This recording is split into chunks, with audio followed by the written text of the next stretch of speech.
అందరికీ praise Lord. Very good morning to all of you. నిద్ర లేచారా? ఈరోజు ఎలా ఉన్నారు? ప్రభువైన యేసయ్య మహాకృప బట్టి మనమందరం సజీవ లెక్కలో ఉండి ఆయన చక్కని మాటలు వింటున్నాం.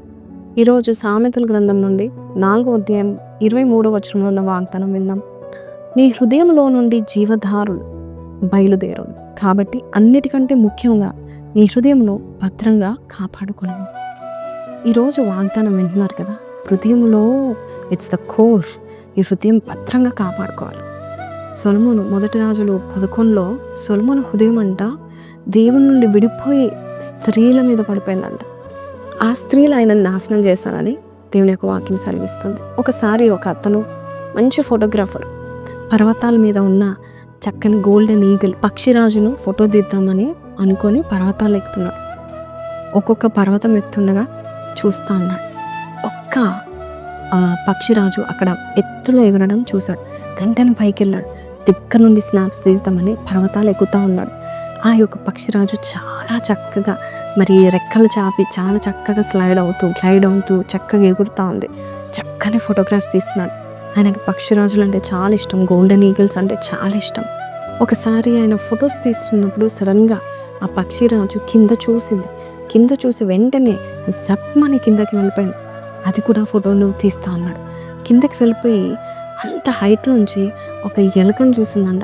ఆ ఎలుకను పట్టుకొని ఇక మెల్లగా దాన్ని పైకి తీసుకెళ్ళి దాని గూడులో పెట్టి తిందాం అనుకునే సమయంలో మధ్యలోనే ఎగురుతున్న ఆ యొక్క పక్షిరాజు జప్మని కింద పడిపోయి చనిపోయింది.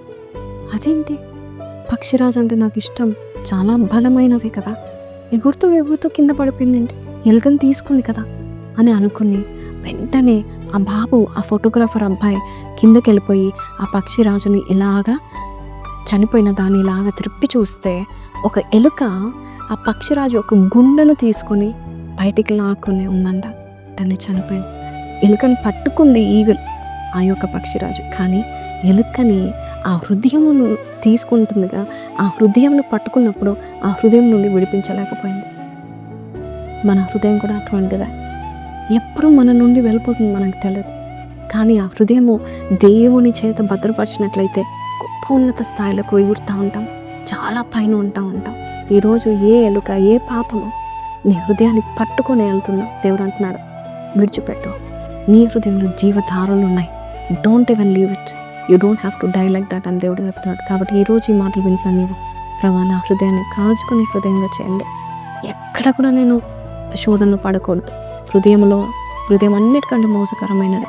దాన్ని అయ్యా ఎలా కాపాడుకోవాలో నీవే నాకు శక్తిని దయచేయని ప్రార్థించేద్దామా. ప్రార్థన. పరిశుద్ధుడా, మహోన్నతుడవు తండ్రి, సర్వశక్తుడా, సర్వోన్నతుడా, నీకే వందనాలు. ఈ రోజు నాయన హృదయం నుండి జీవధారులు బయలుదేరుతాయని చెప్పావు. నీ హృదయంతో మా హృదయం నింపమని అడుగుచాం. నీ జీవధారులు మా హృదయంలో వచ్చునుగా అని ప్రకటిస్తున్నాం.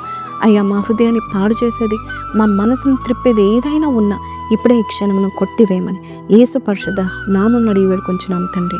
ఆమేన్. సో ప్రైజ్ లార్డ్ అండి. Hope you know that God loves you and he loves your little heart. కాబట్టి ఈరోజు ఈ వాగ్దానం ద్వారా దేవుడు మీతో మాట్లాడితే కింద కమెంట్లో I will guard my heart for Jesus అని పెట్టండి.